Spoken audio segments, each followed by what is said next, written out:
हम लोग भगवत गीता में कई दिन से चर्चा कर रहे थे कि मन मना भव मद भक्तो इत्यादि। तो वक्त लोग सोच सकते हैं कि भाई मन को भगवान में लगाने में कठिनाई होती है, ठीक है, मान सकते हैं। अब कोई व्यक्ति आपके अगर घर में ही आके बैठ जाए तो उसका विस्मरण करने में कठिनाई होती है। आपकी पत्नी हो, बच्चे हो या जो भी, तो घर में ही रहते हैं ना, घर में ही आ जाएंगे तो भी उसका विस्मरण होता है?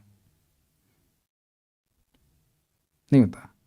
श्रीमद् भागवतम को सुनने की इच्छा से ही उसी क्षण भगवान हृदय में आने लगते हैं, आपके मन में, चित्त में आने लग जाते हैं, बस जाते हैं।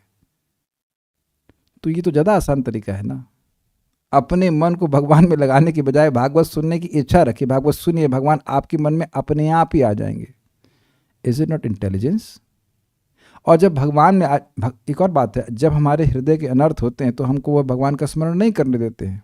वो गुंडे की तरह कब्जा किए हुए हैं, तो गुंडों से हम लोग की लड़ने का सामर्थ्य है नहीं। तो इसलिए हम पुलिस को कॉल करते हैं, 108 नंबर डायल करते हैं, हरे कृष्णा और श्रीमद् भागवतम।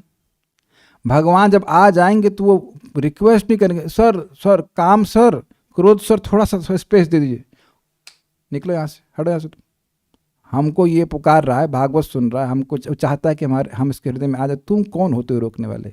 और इसी को आप सुनते हैं, नष्ट प्राय शुभद्रेशु नित्यम भागवत सेवया भगवती उत्तमा श्लोके भक्तिर भवती नष्ट की। नित्य भागवत की सेवा करने से जो हृदय में नाम अपराध ऊपरी अनर्थ हैं वह सब नष्ट होते हैं। और जब अनर्थ नष्ट होते हैं, अभद्र नष्ट होते हैं, तो व्यक्ति भक्ति में निष्ठ होता है। अब आप ये बताइए, निष्ठ का क्या मतलब है? माइक पे बताइए, निष्ठ मतलब क्या होता है? मैं निष्ठा नहीं पूछ रहा हूँ, निष्ठ शब्द का अर्थ क्या होता है? फिक्स्ड। फिक्स्ड। व्यक्ति किस चीज में फिक्स होता है जगत में? जिसमें उसको रुचि मिलती है। वेरी गुड, समझ में आ गया। निष्ठा मतलब, माइक ऑफ कर दीजिए, निष्ठा का मतलब हुआ उसमें आपको रुचि आने लग जाएगी। तो भगवान की भक्ति में, कथा में, नाम में ये रुचि आने लग जाएगी। आज सुबह गीता की क्लास के बाद एक भक्त फोन किए, प्रभु जी एक बहुत इंपॉर्टेंट बात करनी है। बहुत अच्छी बात उन्होंने बताई भी, वो हम कल गीता क्लास में बताएंगे, लेकिन जो उनका उत्साह था वो देख के मैं बहुत प्रसन्नता हुई कि कितना सुंदर उत्साह है भगवान की बात को शेयर करने का। Very wonderful point which was told. अब एक और बात बता देता हूँ, फिर से हम आगे चढ़ते हैं। कल हम जो बात कर रहे थे कि भगवान अपने प्रपन्नों की आरती को हरण करने के लिए उद्यत रहते हैं। तो आज एक भक्त, जो मैं समझा रहा था कि देखिए नर नारायण ऋषि और उनके अन्य जो भक्त हैं वहाँ पे बद्रिकाश्रम में, वह भगवान की लीला को समझने के लिए बड़े परेशान थे। तब कहेंगे लीला को समझने के लिए परेशान क्यों? तो मैं समझा रहा था कि जो लीला को तत्व नहीं समझ में आता है, उसकी वजह, उसको समझने की जो उत्कंठा होती है, उससे एक प्रकार की पीड़ा मिलती है। ये समझ में क्यों नहीं आ रहा है, क्यों समझ में नहीं आ रहा? तो आज एक भक्त हमको पूछे, प्रभु जी भागवतम सुखदेव गोस्वामी ने परीक्षित महाराज को पूरी सुनाई थी। हमने कहा ये कैसा प्रश्न है? हमने कहा हाँ। तो कहते हैं वो जो प्रथम, जब तक सुखदेव गोस्वामी आए नहीं तो उसको भी तो भागवतम कहते हैं, वह क्यों कहा जा रहा है भागवतम? वो तो सूत गोस्वामी जी बोल रहे हैं। तो देखिए मैंने उनको समझाया कि भाई सिंपल सी बात है, भागवतम क्या है? भागवतम 4 श्लोक हैं जो भगवान ने बोले, लेकिन उसके बाद ब्रह्मा जी ने उन बातों को बता करके, वो 4 श्लोक भगवान ने मुझको बोले थे, ब्रह्मा जी को बोले थे, फिर नारद जी को कहा त्वम एतद विपुली करू, तुम इसका विस्तार करो। तो कैसे विस्तार करो? नृणाम भक्तिर भविष्यति, जिस प्रकार से मनुष्यों में भक्ति हो जाए। तो यानी कि भागवत के आधार पर जितना भी विस्तार हो रहा है भागवत में, वो भागवतम ही है। ये क्लियर समझ में आ रहा है? मूल 4 है, उनका विस्तार किया जा रहा है, विपुलीकरण किया जा रहा है। तो अब मैं उनको समझाया, अच्छा तो आप भागवतम पढ़ते हैं, पढ़ाते हैं, तो जब हम प्रभुपाद जी के तात्पर्य को पढ़ रहे हैं तो क्या वो भागवतम है या नहीं है? आप लोग विचार कीजिए। आपको कहें कि आप भागवतम पढ़ रहे हैं तो केवल श्लोक ही पढ़ते हैं कि अनुवाद भी पढ़ते हैं, शब्दार्थ भी पढ़ते हैं, और अन्वय भी हम लोग देख रहे हैं, और तात्पर्य भी पढ़ रहे हैं? तात्पर्य पढ़े बिना कुछ समझ में आता है भागवतम? तो क्या तात्पर्य पढ़ना भागवतम से अलग है? मैं कन्विंस नहीं कर रहा हूँ, मैं खाली आप लोगों को बता रहा हूँ कि क्या आपको मैं कहूँ कि आप क्या कर रहे हैं, तो कह रहे हैं हम भागवतम पढ़ रहे हैं, तो तात्पर्य नहीं पढ़ रहे हैं। तो तात्पर्य किसका विस्तार है? उस श्लोक का विस्तार है, तो वह भी तो भागवतम हुआ। तो उस प्रकार से सूत गोस्वामी जो बोले हैं वह भी तो भूमिका बता रहा है ना कि क्या कैसे कैसे कथा हुई, तो वह भी तो भागवतम हुआ। क्या उसमें नारद जी का प्रवचन नहीं आ रहा है? वह भी तो भागवत के सार को बता रहे हैं, इत्यादि बहुत सारी बातें वहाँ पे आ रही हैं। तो जब उनको ये बात सुनने को मिली तो बड़े प्रसन्न हुए, कहते मैं बड़ा परेशान था। हमने कहा यही तो मैं आपको समझा रहा था। अब समझ में आया कि कोई भगवान का तत्व है, जो भक्त भगवान का जिज्ञासु है, उसको ये बात नहीं समझ में आती है तो उसको कष्ट मिलता है। ये कष्ट सामान्य को नहीं होता, बहुत जिसका चित्त बहुत उच्च कोटि का, उसको दिक्कत होती है कि भागवत क्या है, भागवत में कोई विषय समझ में नहीं आ रहा है। तो इसी प्रकार से भगवान ने नर नारायण ऋषि जो है, उनको भी भगवान की लीला के तत्व के बारे में नहीं जानकारी थी, तो उनको जानवाने के लिए उद्धव जी को वहाँ भेजे थे, बोले थे चलिए। लेकिन आप जानते हैं कि उद्धव जी सीधे बद्रिकाश्रम नहीं गए और वह भगवान के पीछे पीछे चले, और पीछे पीछे चल करके उन्होंने देखा कि भगवान एक अश्वत्थ के वृक्ष के ऊपर ऐसे पीठ टिका करके, फोटो देख लीजिएगा, इसमें है फोटो, देखिए बढ़ाइए, यहीं देख लीजिए फोटो तो आगे समझ में आ जाएगा मैं क्या कह रहा हूँ। ये देखिए पेज नंबर 16 दिख गया आपको। एक अश्वत्थ का वृक्ष है, उसके ऊपर पीठ टिकाकर भगवान बैठे हुए हैं चतुर्भुज स्वरूप में, और वहाँ उद्धव जी उनको मिलते हैं। पेज नंबर 16 में दिखा, नहीं दिखा आपको? देखिए ये सीन है। तो अब इसी बात का वर्णन हो रहा है 3 श्लोकों में कि किस प्रकार से उन्होंने भगवान को देखा, किस स्वरूप में देखा, ये सब बातें यहाँ पे आएंगे। मेरे पीछे बोलिए, मेरे पीछे बोलिए। अद्राक्षमेकमासीनं विचिन्वन्दितं पतिम्, अद्राक्षमेकमासीनं विचिन्वन्दितं पतिम्, श्रीनिकेतं सरस्वत्यां कृतकेतम् अकेतनम्, श्रीनिकेतं सरस्वत्यां कृतकेतम् अकेतनम्, अद्राक्षमेकमासीनं विचिन्वन्दितं पतिम्, अद्राक्षमेकमासीनं विचिन्वन्दितं पतिम्, श्रीनिकेतं सरस्वत्यां कृतकेतम् अकेतनम्, श्रीनिकेतं सरस्वत्यां कृतकेतम् अकेतनम्, अद्राक्षमेकमासीनं विचिन्वन्दितं पतिम्, अद्राक्षमेकमासीनं विचिन्वन्दितं पतिम्, श्रीनिकेतं सरस्वत्यां कृतकेतम् अकेतनम्। श्रीनिकेतं सरस्वत्यां कृतकेतम् अकेतनम्। क्या अर्थ है कृतकेतम अकेतनम का? नहीं पता, अच्छा लग रहा है बोलने में, यही तो बोल रहा हूँ। भागवत आपको समझ में आएगी बाद में, अच्छी लगेगी पहले, है ना? अच्छा लग रहा है ना बोलने में? अद्राक्षमेकमासीनं विचिन्वन्दितं पतिम्, अद्राक्षमेकमासीनं विचिन्वन्दितं पतिम्, श्रीनिकेतं सरस्वत्यां कृतकेतम् अकेतनम्, श्रीनिकेतं सरस्वत्यां कृतकेतम् अकेतनम्, अद्राक्षम एकमासीनं विचिन्वन्दितं पतिम्, अद्राक्षमेकमासीनं विचिन्वन्दितं पतिम्, श्रीनिकेतं सरस्वत्यां कृतकेतम् अकेतनम्। श्रीनिकेतं सरस्वत्यां कृतकेतम् अकेतनम्। इससे पहले मैं आगे जाऊँ एक विनोद की बात कहूँगा। आज हम सुबह सब्जी लेने जा रहे थे, तो एक पंडित जी थे, भजन कर रहे थे, कुछ मतलब जप कर रहे थे, तो पैदल पैदल जा रहे थे, उनको वहीं पे स्थान पे जाना था। तो बोले लिफ्ट लिफ्ट, तो हम रुक गए, साथ में लेके गए। तो हमने कहा यही तो हम भी कर रहे हैं भाई, बिजली का स्कूटर है, पेट्रोल तो एकदम खर्च होना नहीं है, वही स्थान पे जा ही रहे हैं, तो कुछ उपकार कर देते हैं, कुछ आगे काम आएगा। तो अब आप देखिए, कुछ भगवान की कृपा से कुछ कुछ समझ में आ रहा है। तो आप लोग भी तो लिफ्ट लिफ्ट लिफ्ट हमको भी लिफ्ट दीजिए, हमको भी दीजिए। तो अब और लोग, हमारा कोई खर्चा तो हो नहीं रहा है कि भाई अधिक लोग आ जाएंगे तो कथा में वही और व्यवस्था करो, और लोग आ जाए और ले आओ, क्या दिक्कत है? Is it not? और उपकार भी हो जा रहा है, भगवान हमसे प्रसन्न भी हो जा रहा है। मैं सोच रहा था ये तो लिफ्ट ही है ना, प्लीज प्लीज हमको भी सुनाना, हमको भी सुना, please please give us a lift. और यही आप लोग से भी चाहता हूँ, give lift to at least 1 person in Krishna consciousness. और एक इंटरेस्टिंग बात है, बहुत इंटरेस्टिंग रिफ्लेक्शन था कि जो लिफ्ट लेने वाला व्यक्ति है, हो सकता है कि वह हमेशा आपके साथ ना बैठा रहे, लेकिन कुछ दूर तो आपने उसको स्पीड से लेके चल दिया ना भगवत धाम की ओर। मैं नहीं मानता हूं, मुझे पूरा विश्वास है कि मेरे संग सभी लोग तो नहीं रहेंगे कथा में, लेकिन आज कथा में बैठे हैं तो भगवान की तरफ कुछ स्पीड तेज हुई कि नहीं हुई? होगी कि नहीं होगी? It's very interesting. चलिए आगे बढ़ते हैं।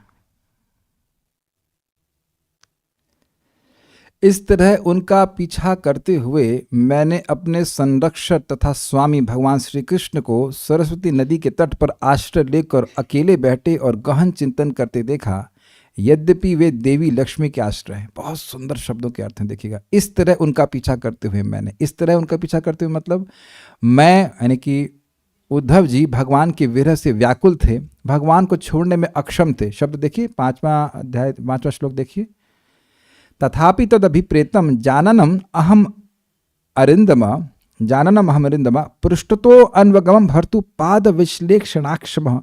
मैं अपने स्वामी के चरणों के विश्लेष को, वियोग को सहन करने में अक्षम था, इसलिए उनके पीछे पीछे चलता चला गया। तो इस प्रकार चलते हुए, समझ में आ गया, इस तरह उनका पीछा करते हुए, किस तरह विरह से व्याकुल होते हुए पीछा करते हुए। तो बड़ी सुंदर बात आ रही है हमको, महाराज की याद आ रही बात। परम पूज्य वृंदावन चंद्र महाराज बहुत सुंदर बात कह रहे थे कि ये तो एक बात यहाँ पे याद आ रही पीछे पीछे भागने की, एकदम खाली पीछे पीछे भागने पे, कि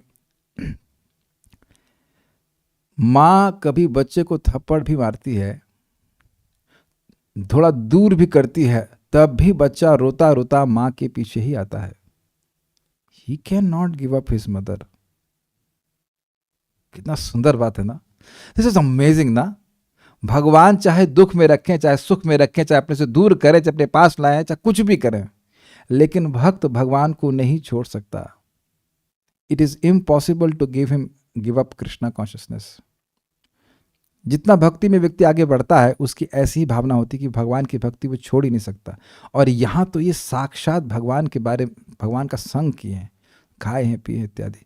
कभी आप लोग के जीवन में ऐसा हुआ है कि जिससे आप बहुत प्रेम करते हो, उसकी मृत्यु हो गई हो, और उस समय बिल्कुल व्यक्ति मतलब परेशान हो जाता है, क्योंकि न सिर्फ केवल उनके बारे में सुना है, अपितु खाए हैं, पिए हैं, साथ में बैठे हैं, तो वो बहुत शॉकिंग होता है। तो ये अब ये तो हम लोग केवल एक दृष्टांत से समझ रहे हैं, मतलब भगवान से कितना प्रेम है उद्धव जी का, ये तो हम लोग सोच ही नहीं सकते, ये तो सोच ही नहीं सकते। जब तक उस अवस्था को नहीं पहुंच जाएगा, हम समझ ही नहीं सकते उस बात को। लेकिन एक दृष्टांत को समझना चाहिए कि इस तरह उनका पीछा करते हुए अत्यंत व्याकुल होकर के, यद्यपि भगवान कृष्ण बोल रहे हैं कि बद्रिक आश्रम चले जाओ, लेकिन नहीं रहा जा रहा उनसे, व्याकुल होकर पीछे भागते जा रहे हैं। मुझे इससे बात एक याद आ रही है। श्रीमन चैतन्य महाप्रभु अब पुरी से वृंदावन की ओर आ रहे थे, तो एक उनके पार्षद का नाम है गदाधर पंडित, तो उन्होंने क्षेत्र संन्यास का व्रत लिया था कि वह पुरी छोड़कर नहीं जाएंगे, और वह गोपीनाथ की सेवा कर रहे थे। भगवान चैतन्य महाप्रभु स्वयं उनको बोले थे सेवा करने के लिए। तो ऐसे करते करते वह कटक या कहीं थोड़ा और, मतलब वहाँ से बाहर, मैं सिटी का नाम भूल रहा हूँ, लेकिन वो पूरी छोड़ करके कुछ आगे तक आ गए, और वो नदी तक, एक नदी थी, महाप्रभु को क्रॉस करना था। तो महाप्रभु कहते हैं आपका क्षेत्र संन्यास टूट जाएगा, आप मत छोड़िए उसको। तो कहते हैं क्षेत्र संन्यास मुई जाऊँ तो रसातल, मेरा क्षेत्र संन्यास का व्रत रसातल में चले जाए, मुझे मतलब नहीं है। वो छोड़ नहीं पा रहे थे महाप्रभु को। फिर महाप्रभु उस नदी के पास कहते हैं, यदि तुम्हें मेरी प्रीति, तुमसे मेरी प्रीति है, तुम्हारी मुझसे प्रीति है, तो अब तुम इसके बाहर नहीं जाओगे, इसके आगे नहीं जाओगे, क्योंकि वो नहीं चाहते थे कि उनका व्रत और खंडित हो। तो वहीं पे गदाधर पंडित प्रभु बेहोश हो जाते हैं, और महाप्रभु बिल्कुल, महाप्रभु एकदम, कैसे कहें इसको, हृदय में, मतलब हाउ एक्सप्लेन दैट, विह्वल हैं, क्योंकि वह भी गदाधर पंडित प्रभु से प्रेम करते हैं। राधा रानी है गदाधर पंडित प्रभु, और ये भगवान श्री कृष्ण है, लेकिन फिर भी वो आगे इस पे नाव पे बढ़कर चले जाते हैं आगे। अमेजिंग। या सोचिए, अब जो गृहस्थ भक्त थे उधर बंगाल के, वो पूरा 1 महीना पैदल चल करके महाप्रभु के पास आते थे, और 4 महीना रहते थे, फिर 1 महीना लगाते थे वापस जाने में, बच्चा पार्टी लेकर के, मतलब 6 महीने की यात्रा। और बाकी 6 महीना जो कुछ करते हो सो करते हो, लेकिन this is how they were very eager and loving towards Krishna Mahaprabhu. तो इस तरह प्रेम में व्याकुल होकर के, क्या आप लोग विजुअलाइज कर पा रहे हैं? अगर विजुअलाइज नहीं कर पा रहे तो उस फोटो को फिर से देखिए जो भी हमने आपको दिखाई थी, सुविधा होगी।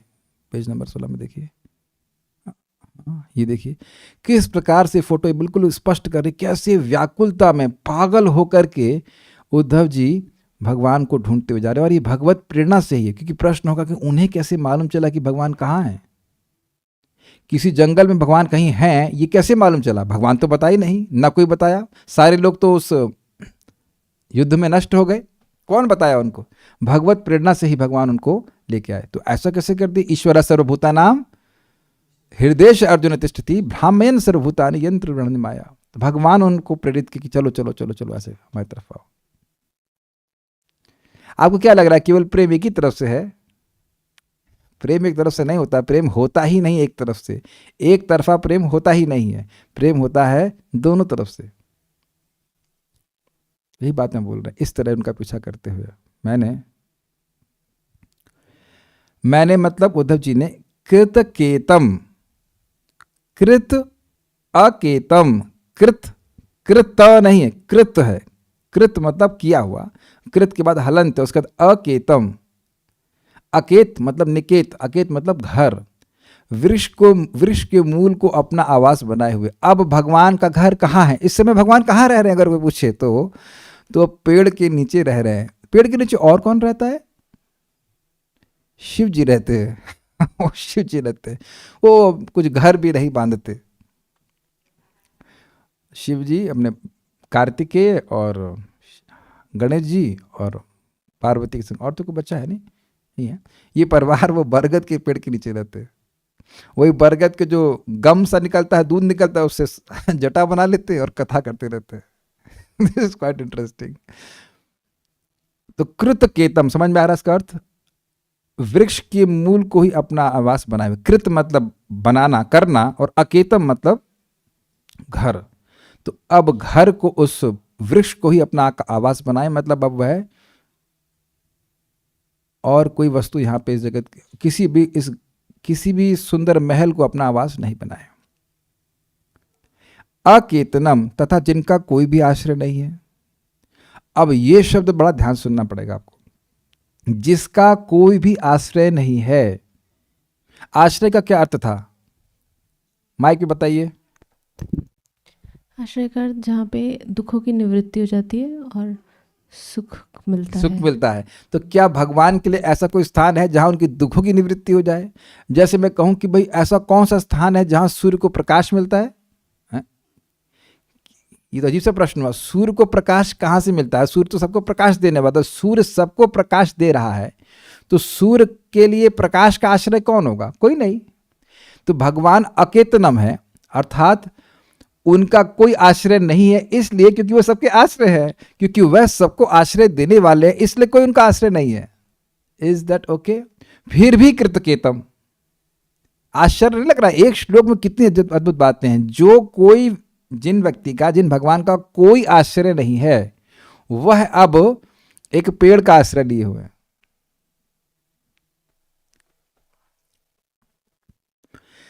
और उनका कोई आश्रय नहीं है, लेकिन श्री निकेतनम, वह किसके आश्रय है? लक्ष्मी जी के आश्रय है।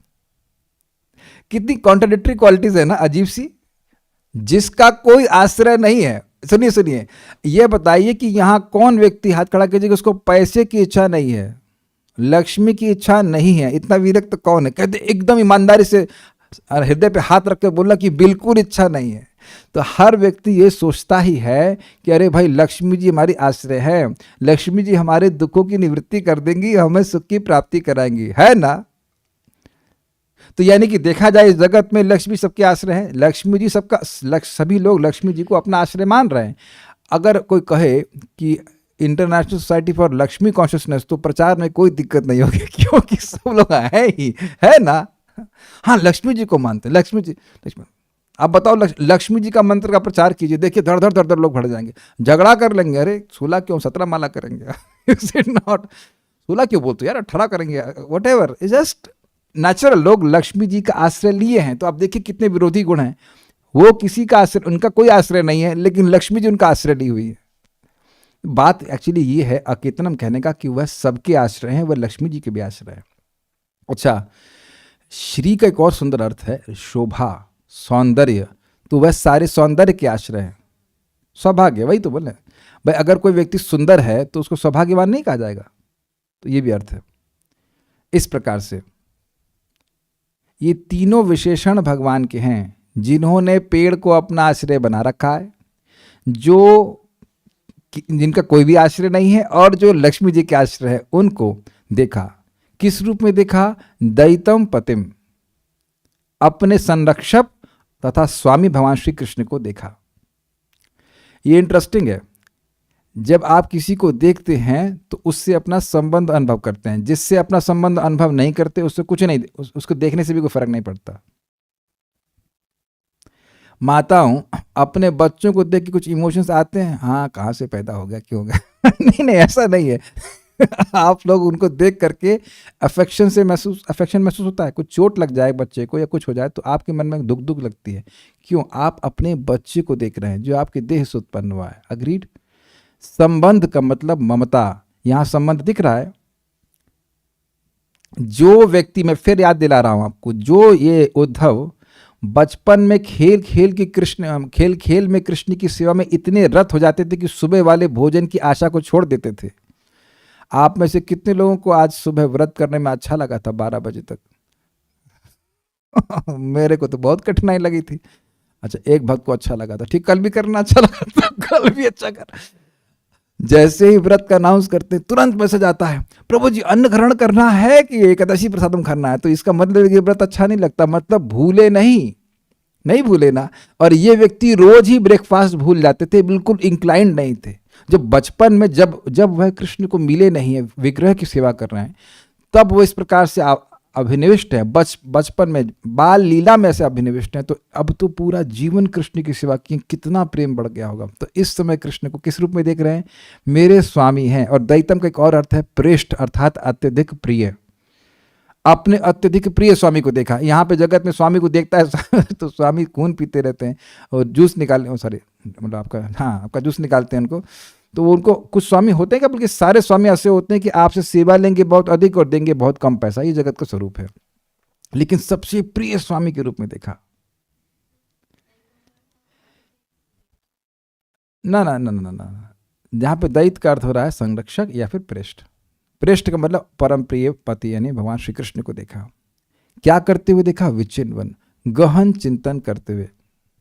गहन चिंतन क्या था? कि अब मुझे अपनी लीला का स्मरण करना है और मुझे अब दूसरे ब्रह्मांड में जाना है। एक और बात है कि चिंतन भगवान यह भी कर रहे थे कि उद्धव जी को संदेश देना है मुझे, जो कि वो संदेश फिर बद्रिकाश्रम में फिर से बोलेंगे। अभी आप देखना, फिर से भगवान बोलेंगे यहाँ पे। जो भगवान ने ब्रह्मा जी को उपदेश दिया था 4 श्लोकों में, वही फिर से उद्धव जी को बोलेंगे। ये विचार कर रहे थे कि आएंगे और मैत्री मुनि भी आएंगे, और यह भी आगे आप अगले श्लोकों में देखेंगे कि मैत्री मुनि भी अपने आप ही आ जाते हैं बिना किसी इंफॉर्मेशन के। तो उसका कारण क्या है? उसका कारण यह है कि भगवान जानते थे कि मैत्री मुनि के द्वारा विदुर जी को ज्ञान प्राप्त होगा। तो इस ब्रह्मांड को छोड़ने से पहले भगवान विदुर जी का स्मरण करते हुए विचिन्वन, वो सोच रहे कि इस ज्ञान का प्रचार कैसे होगा, कि तो मैत्री मुनि विदुर जी को बताएंगे। और भगवान जानते थे कि मैत्रेय और विदुर जी को संवाद जो होगा वो व्यासदेव भागवत में रखेंगे और आप लोग आज पढ़ेंगे। ये सब सोच रहे थे भगवान। काटिए इसको, कोई विरोध? काट सकते हैं। भगवान सब सोच लेते हैं कि भाई ये बच्चा पढ़ेगा जयपुर में, ये एक दिन पढ़ेगा विदुर जी और मैत्रेय का संवाद, मैं पढ़ाऊंगा, आप पढ़ेंगे, हम सब सुनेंगे, प्रभुपाद जी इसको तात्पर्य लिखेंगे। मैत्रेय विदुर संवाद होता ही नहीं ना अगर भगवान मैत्रेय जी को वहां पे आने नहीं देते। आप देखेंगे अभी आगे श्लोकों में है। तो भगवान सब सोच लिए, सब भगवान तो सब अनंत सोचते हैं, सब कुछ सोच ले कि ये सब होगा, ये संवाद इनका होगा, मैत्रेय विदुर जी से मिलेंगे, विदुर जी मैत्रेय जी से मिलेंगे इत्यादि सब सोच लिए। इसलिए सब सोच रहे थे, बहुत गहन विचार भगवान कर रहे थे। गहन चिंतन करते हुए सरस्वत्याम, सरस्वती नदी के किनारे एकम आसीनम, अकेले बैठे हुए थे। ऐसा अद्राक्षम, ऐसा उन्होंने देखा। किसने देखा? उद्धव जी ने देखा। श्लोक देखिए, अद्राक्षम मैंने देखा, एकम आसीनम भगवान को अकेले बैठे देखा, कोई साथ में नहीं था। बोर नहीं हो रहे थे, कह रहे नहीं, विचिन्वम, वह गहन विचार कर रहे थे। कौन किसको देखा? तो कहते हैं दैतम पतिम, अपने स्वामी, अपने परम प्रिय पालक भगवान श्री कृष्ण को देखा।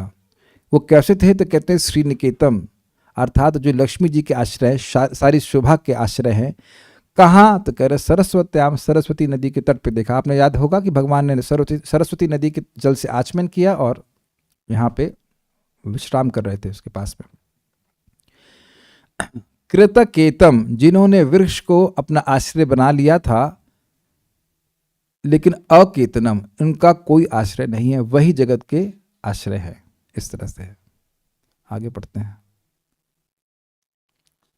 श्रीधरी कृतकेतम अर्थात श्री भगवान वृक्ष मूल को ही अपना आश्रय बनाए थे तथा अकेतनम अर्थात उनका कोई भी आश्रय नहीं था। लेकिन उस तरह से आपको नहीं सोचना होगा कहे बेटा कोई आश्रय नहीं था, कोई रहने वाला नहीं था, अब यदुवंश के सारे महल नष्ट हो गए। नहीं नहीं, वो बात नहीं है। वो क्योंकि सबके आश्रय स्वरूप हैं। जैसे आप जानते हैं भगवान ने माता यशोदा को सारे के सारे ब्रह्मांड अपने अंदर ही दिखाए।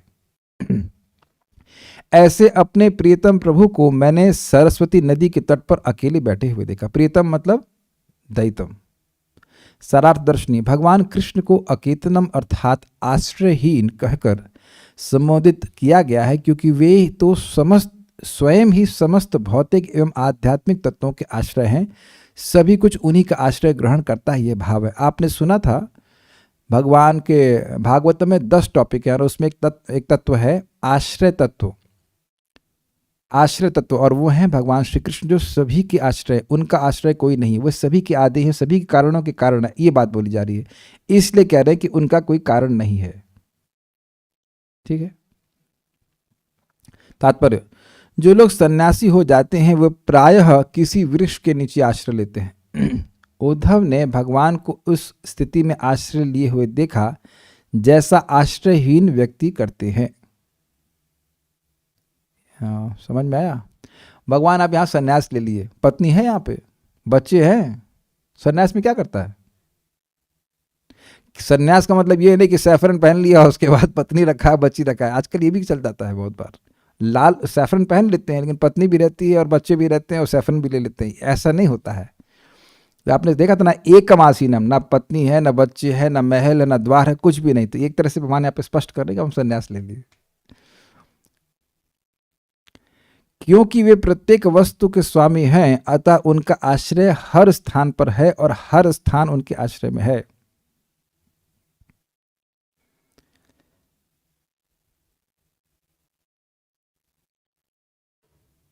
ओके, ऐसे समझिए, जो राजा है उसके राज्य में सारे घर उसके हैं या नहीं है? तो जब चाहे जहां चाहे किसी भी घर में रह सकता है।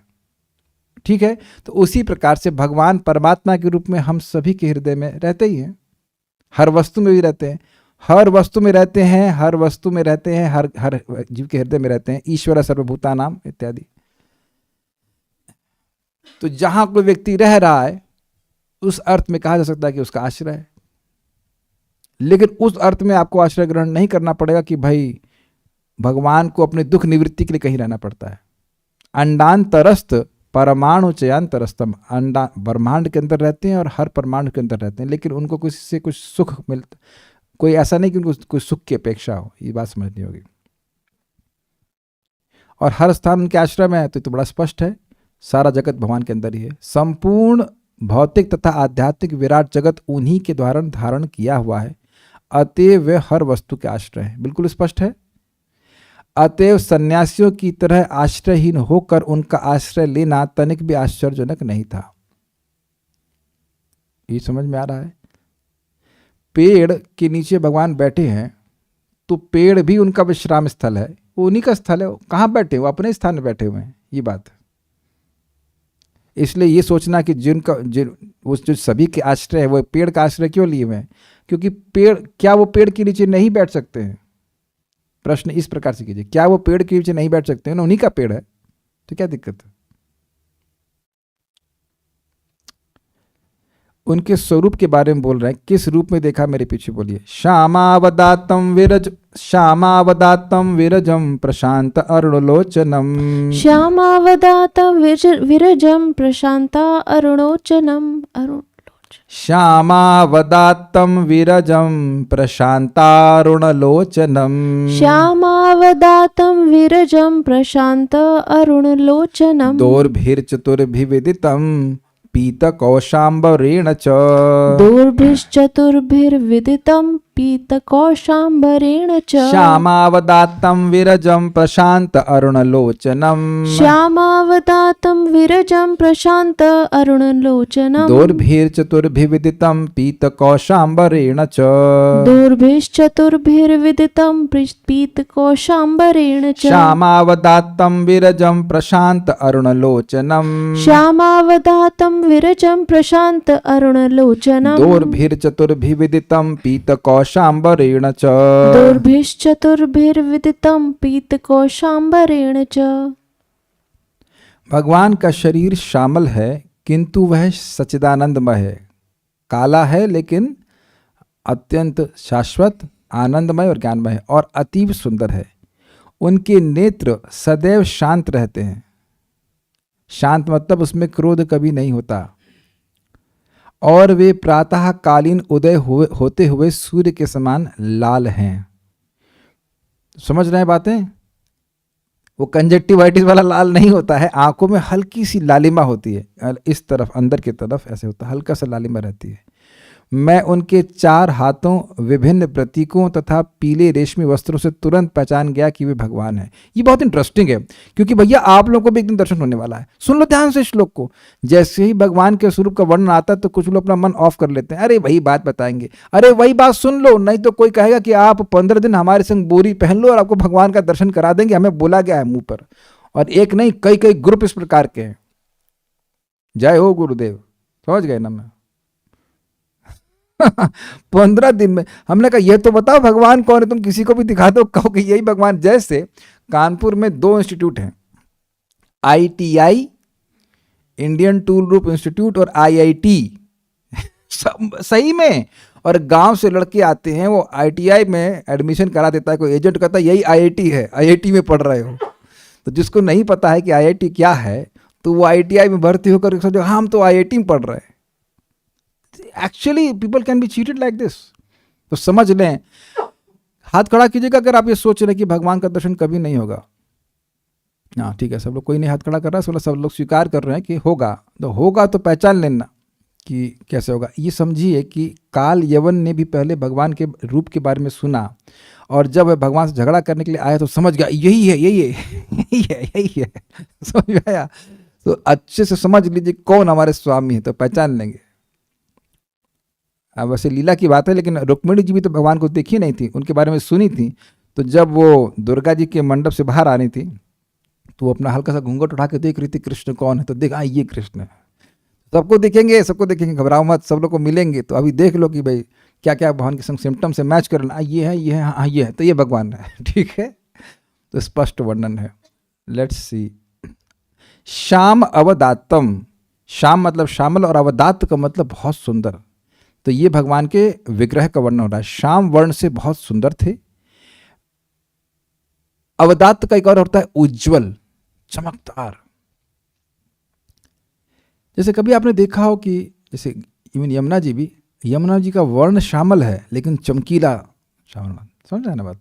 तो श्यामल हैं लेकिन चमकीले। अरे ये तो कोई स्पष्ट है, कृष्ण बलराम जी को देखिए कितना चमकते हैं काले काले लेकिन सब चमकते हैं। Is it not? विरजम, शुद्ध सत्वगुण से निर्मित शरीर। विरजम का मतलब वीरजसम, उनमें रजगुण, तमगुण, सत्वगुण कुछ भी नहीं है।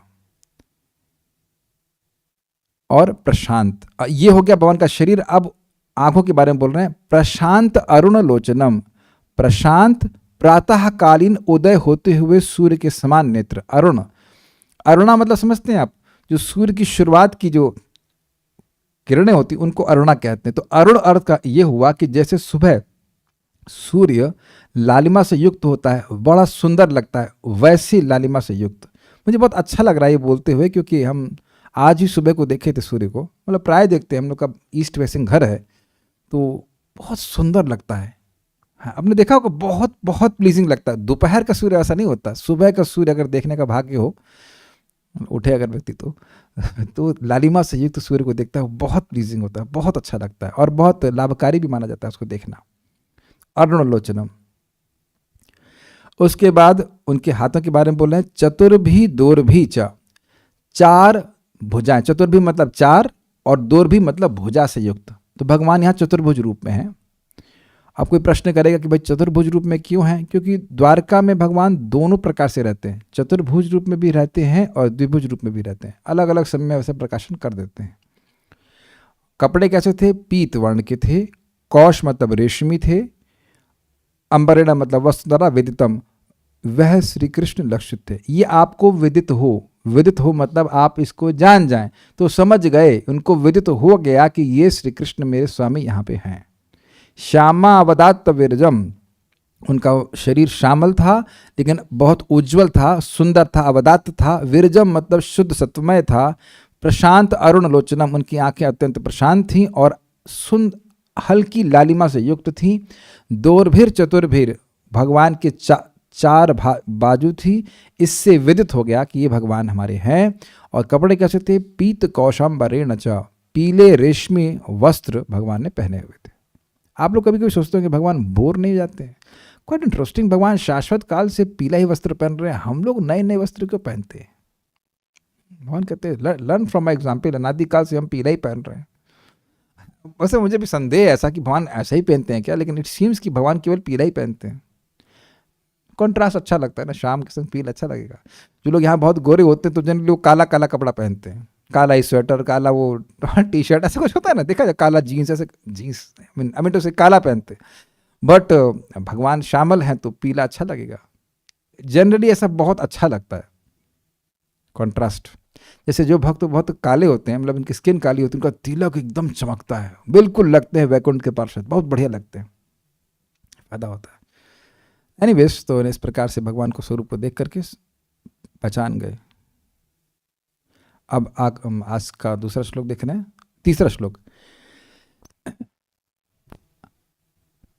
मैंने कुछ नहीं, इसमें प्रपात तात्पर्य नहीं। वामा उरावधिश्रित्य दक्षिणांग्री सरोरुहम, वाम उरावधिश्रित्य दक्षिणांघ्रि सरोरुहम्, अपाश्रितार्भकाश्वत्थम अकृशम त्यक्त पिप्पलम, अपाश्रितार्भकाश्वत्थम् अकृशं त्यक्तपिप्पलम्, वाम उरावधिश्रित्य दक्षिणांग्री सरोरुहम, वाम उरावधिश्रित्य दक्षिणांघ्रि सरोरुहम्, अपाश्रितार्भकाश्वत्थम अकृशम त्यक्त पिप्पलम। अपाश्रितार्भकाश्वत्थम् अकृशं त्यक्तपिप्पलम्। इस प्रकार से भगवान बैठे हैं, उसका वर्णन यहाँ पे हो रहा है। भगवान अपना दाहिना चरण कमल अपनी बाईं जांघ पर रखे एक छोटे से बरगद वृक्ष का सहारा लिए हुए बैठे थे।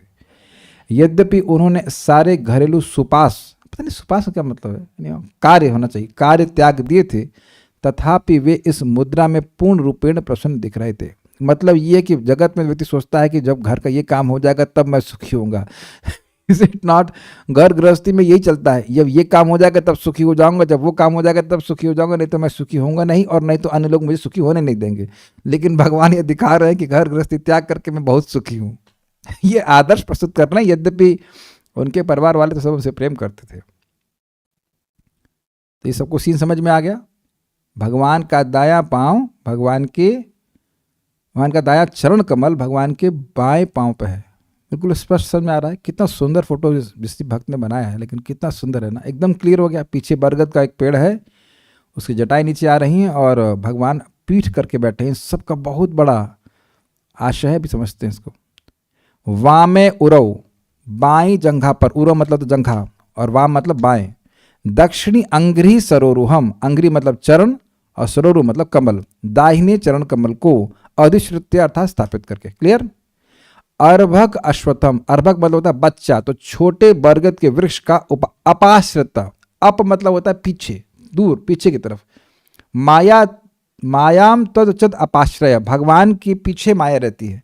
तो ये जो अश्वत्थ वृक्ष है ये ब्रह्मांड को सूचित कर रहा है, और भगवान इसको पर पीठ किए हुए, मतलब अब इस ब्रह्मांड को वह त्यागने के लिए उत्सुक हो गए। समझ में आ गया?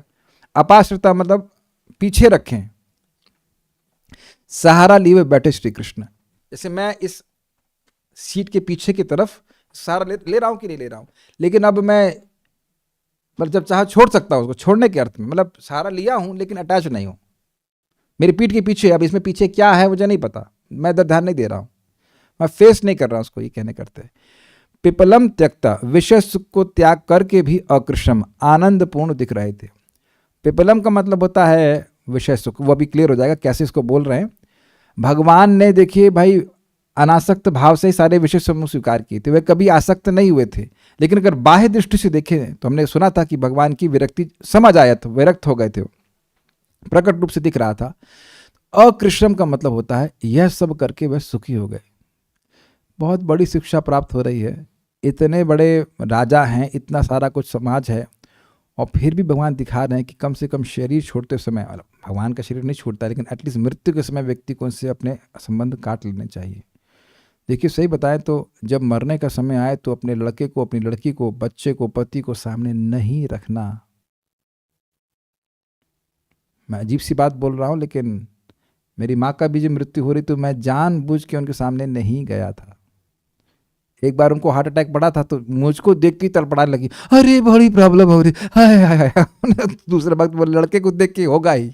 आप लोगों को लग रहा होगा कि मैं बहुत क्रूर हूँ, बट नॉट लाइक दैट। मेरा स्मरण करके मरती तो थोड़ा सा दिक्कत हो सकती है। वैसे तो वृंदावन में कैसी मरो कोई दिक्कत नहीं है, बट हम अपने मन से नहीं बोल रहे हैं। प्रथम स्कंद में प्रभुपाद बिल्कुल स्पष्ट बोल रहे हैं कि ऐसे मरना सबसे अच्छा है कि व्यक्ति कोई भी रिश्ता साथ में ना हो, क्योंकि उधर मती जाएगी ही, उधर जाएगी तो फिर कठिनाई हो सकती है भगवान की प्राप्ति करने में। जस्ट फ्लोज ना, जिनसे प्रेम होता है भाई। मृत्यु का कष्ट तो वह व्यक्ति कम नहीं कर सकता है, जो भी कष्ट आता है अगर आता है तो, लेकिन वो अगले जन्म के कष्ट का कारण जरूर बन सकता है। Amazing statement somehow is coming। मृत्यु का कष्ट वह नहीं कर सकता, नहीं कम कर सकता ना, लेकिन जन्म का कष्ट जरूर दे देगा वो। आप भरत महाराज के प्रसंग को सुने हैं एटलीस्ट थोड़ा थोड़ा, और 5वें स्कंद में डिटेल में सुन लेंगे। वाम उरा अवधिश्रित्य, वाम उरा यानी कि बाएं जंघा के ऊपर अधिष्ठित यानी रख करके, किसको? दक्षिणांग्री सरोवरम, अपने दक्षिण यानी कि दाएं चरण कमल को रख करके, अपाश्रित अर्भक अश्वत्थम, एक छोटे अश्वत्थ के पेड़ यानी कि बरगद के पेड़ को आश्रित करके पीछे रखते हुए, अकृशम त्यक्त पिप्पलम, और वह प्रसन्न थे। त्यक्त पिप्पलम, विषय समूह को त्याग करके वह प्रसन्न थे। इस प्रकार से बात हो रही है। आगे देखते हैं, बहुत गंभीर टीका है इसके ऊपर। सारार्थ दर्शनी, उन्होंने अपना दक्षिण चरण अपनी बाईं जांघ के ऊपर अधिश्रित्य अर्थात स्थापित किया था, एवं भगवान का पृष्ठ प्रदेश यानी पीठ एक युवा अश्वत्थ वृक्ष पर टेक लिए हुआ था। समझ आ गया? ये तो क्लियर है। अब देखिए अश्वत्थ की व्याख्या। न श्वः तिष्ठति, यह अश्वत्थ शब्द की व्युत्पत्ति है, अर्थात जो कल नहीं रहेगा। श्व मतलब होता है कल। तो देखिए अश्वत्थ, अश्वत्थ, तो कह रहे अश्व तिष्ठति, जो कल नहीं रहेगा, अर्थात ये जगत शाश्वत नहीं है, इसलिए अश्वत्थ बोला जा रहा है। कुछ समझ में आ रहा है? बहुत जबरदस्त है ना। तो ये भगवान सूचित कर रहे हैं कि ये जगत शाश्वत नहीं है। माया के द्वारा रचित जो जगत है ये शाश्वत नहीं है, इसको पीछे रख रहे हैं भगवान। इससे भगवान को मतलब नहीं है।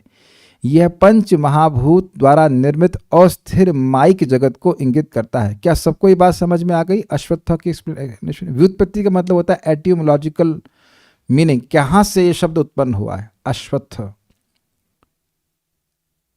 माया भगवान के पीछे स्थित रहती है, अतः यह प्रापंचिक लोक मेरा दर्शन न कर पाए। यही भगवान कृष्ण के अश्वत्थ वृक्ष का सहारा बनाकर बैठने की क्रिया का आशय है।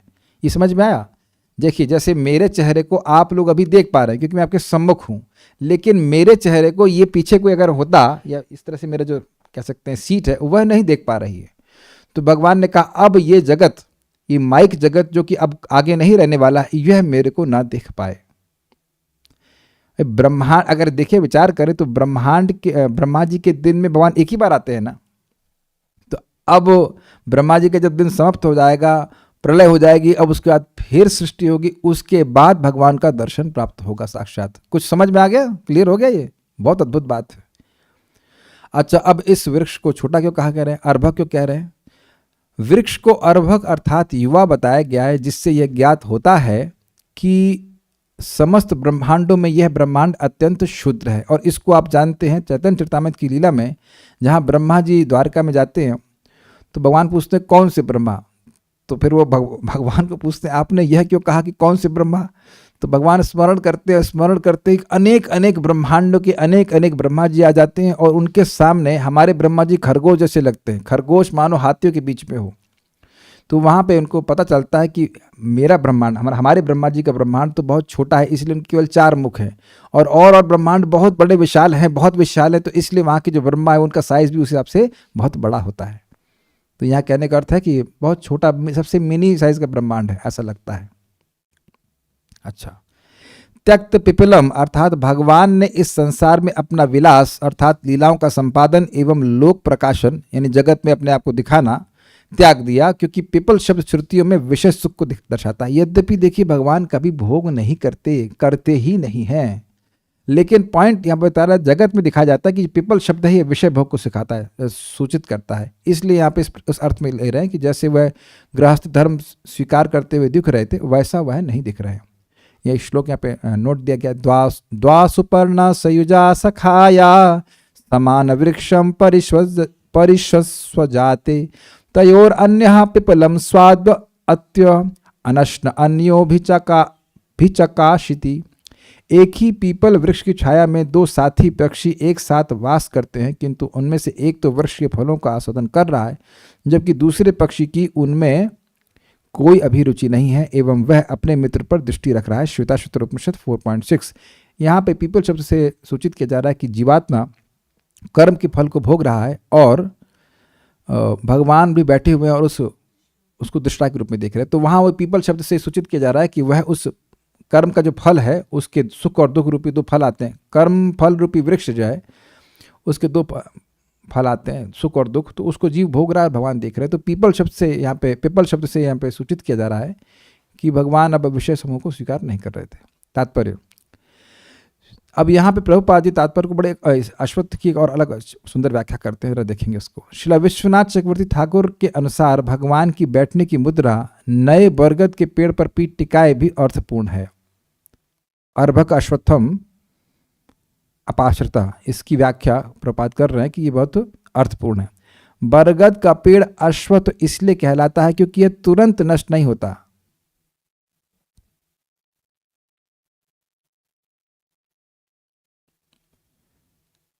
अब आप कहेंगे ये अर्थ तो अलग लग रहा है, लेकिन अर्थ अलग नहीं है। न श्वः तिष्ठति, वह कल नहीं रहेगा। तो इसको ऐसे समझिए, कुछ समय रहेगा, कुछ समझ पा रहे हैं, कुछ समय रहेगा, हमेशा नहीं रहेगा। तो यही प्रबात कह रहे हैं क्योंकि वह तुरंत नष्ट नहीं होता है। ये भी थोड़ा समझने का प्रयास कीजिए। ऐसा नहीं कि कल ही ब्रह्मांड नष्ट हो जाएगा, लेकिन हमेशा नहीं रहेगा इस अर्थ पे है, शाश्वत नहीं है। यह अनेक वर्षों तक जीवित रहता है। इस पेड़ के पांव तथा उनकी शक्तियां भौतिक अवयव हैं, जिनकी संख्या 5 है, पृथ्वी, जल, अग्नि, वायु तथा आकाश। बरगद के पेड़ द्वारा प्रदर्शित भौतिक शक्तियां भगवान की बहिरंगा शक्तियों की प्रतिफल हैं, अतएव वे उनकी पीठ के पीछे रखी गईं। चूंकि ये समझ में आ गया, अब भगवान को इन भौतिक शक्तियों से कोई मतलब नहीं है। अब भगवान इस ब्रह्मांड से जाने वाले हैं। चूंकि यह ब्रह्मांड सबसे छोटा है, इसलिए बरगद के वृक्ष को छोटा या शिशु कहा गया है।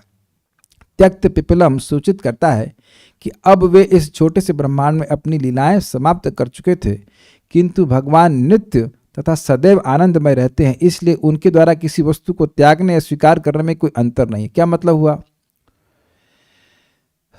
भाई? मतलब यह है कि भगवान क्योंकि स्वयं आनंदमय हैं, इसलिए वह किसी चीज को स्वीकार करते हैं या छोड़ते, उससे उनके आनंद में कोई कमी नहीं आती।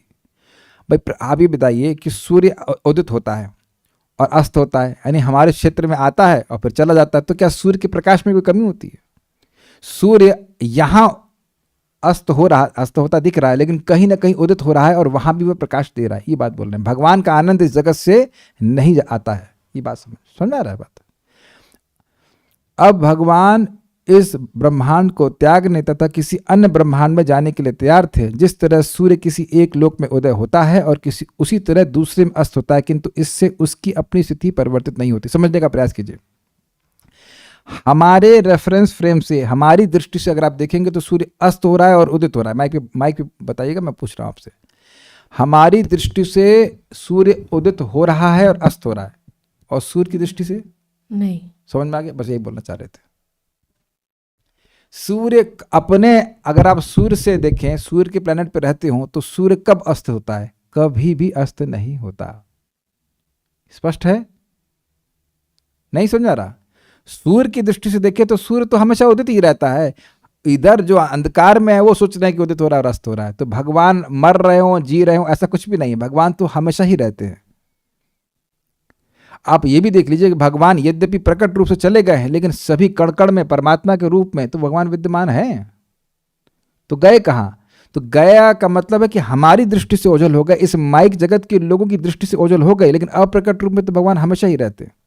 जैसे इस समय भी अप्रकट रूप में सूर्य कहीं ना कहीं तो है ही ना, तो अब दूसरे ब्रह्मांड में भगवान चल दी। इसलिए भगवान के लिए कोई दिक्कत नहीं है, भगवान के लिए कोई सेपरेशन नहीं इस तरह से। ओके, चैप्टर 15 में बताया गया अश्वत्थ वृक्ष, हाँ भगवद गीता में बताया गया है। चतुर्भुज रूप में क्यों है मैंने व्याख्या कर दी, और कोई प्रश्न यहाँ पे नहीं है। इधर जूम चैट में कोई प्रश्न है? ब्रह्म विमोहन लीला में भगवान ने बाल लीला के समय भी ब्रह्मा जी को करोड़ ब्रह्मा के ब्रह्मा को बताया था कि तुम अकेले ब्रह्म न न न न न। हाँ हाँ हाँ हाँ हाँ हाँ हाँ, ठीक है, सही कह रहे हैं। ब्रह्म विमोहन लीला में भी उन्होंने दिखाया था कि अनेक, वो जितने भी गोप सखा इत्यादि हैं वो सभी विष्णु स्वरूप हैं, दिखाया था। तो फिर प्रश्न है, फिर द्वारका आने के समय ब्रह्मा ने वही प्रश्न क्यों किया? उनको तो ज्ञात होना चाहिए था, भगवान ने बाल लीला में बताया था। अच्छा अच्छा अच्छा, ठीक ठीक। तो ये बताइए कि क्या इंद्र ये गड़बड़ नहीं किए? इंद्र खुद ही जाकर के कंप्लेन किए, भगवान मेरी माँ की कुंडल चुरा लिया है नरकासुर, और आपको जो करना हो उचित वो कर दीजिए। अन्य वरुण का छत्र, अदिति माता की कुंडल और मणि पर्वत चुरा लिया था, वो बड़ा गड़बड़ कर रहा है। तो भगवान मारे और उनके घर में देने गए, और उसके बाद भगवान अपना ही पारिजात लेके जा रहे हैं तो उसे झगड़ा कर रहा है। हाँ एग्जैक्टली, क्या गोवर्धन लीला में भगवान उसको हराए नहीं थे? तो ये प्रथम स्कंद के प्रथम अध्याय के प्रथम श्लोक में क्या कहते हैं? तेने ब्रह्म हृदयादि कवये मुह्यन्ति यत् सूरयः। मुह्यन्ति, भगवान की माया से देवता भी मोहित हो जाते हैं। अच्छा, आप लोग सब लोग सुन ही लिए ना कि हम लोग देह नहीं आत्मा है ना? ये तो कोई नई बात नहीं बता रहा हूं ना, तो फिर मोहित नहीं होते ना? तो कौन शक्ति मोहित कर रही? माया तो कर रही है कि नहीं कर रही? तो भगवान की माया शक्ति ऐसी है कि मोहित कर देती है। अच्छा ये बताइए कि अगर ब्रह्मा जी मोहित ऐसे नहीं होते तो क्या वह लीला सुनने को मिलती? आप ये बताइए कि अनेक अनेक ब्रह्मांड हैं, ये ज्ञान केवल आप लोगों को ही है, ब्रह्मा जी को नहीं है। ये बताइए, ब्रह्म संहिता कौन बोला है? हमारे पिताजी ब्रह्मा जी बोल रहे हैं ना, और वह सृष्टि की शुरुआत नहीं बोल दे रहे हैं। लेकिन अब जब भगवान की लीला शक्ति चलती है, कार्य करती है, तो कोई भी मोहित हो जाता है। अरे जब बलराम जी मोहित हो जाते हैं, बलराम जी को 1 साल तक मालूम नहीं चला कि सारे जो हैं बछड़े सब कृष्ण हैं, तो फिर ब्रह्मा जी विमोहित हो जाए तो क्या है? भगवान की इच्छा सर्वोपरि है, वो जिसको मोहित करना चाहेंगे मोहित कर देंगे, और जैसे मोहित करना चाहेंगे वैसे कर देंगे। इसलिए हम कंक्लूडिंग पॉइंट समझ रहे हैं, हम भक्तों को हर दिन याद रखना चाहिए इस बात को। हमारा जो हम माया में होना या नहीं होना, यह सब भगवान पर निर्भर करता है। We can simply surrender to Krishna. भगवान के शरणागत हो सकते हैं, बाकी भगवान ही बचाएंगे हमें, और कोई अपनी शक्ति नहीं बचा सकती। माया व्हाट इज दैट, मामेव ये प्रपद्यन्ते माया मिताम तरन्ति थे।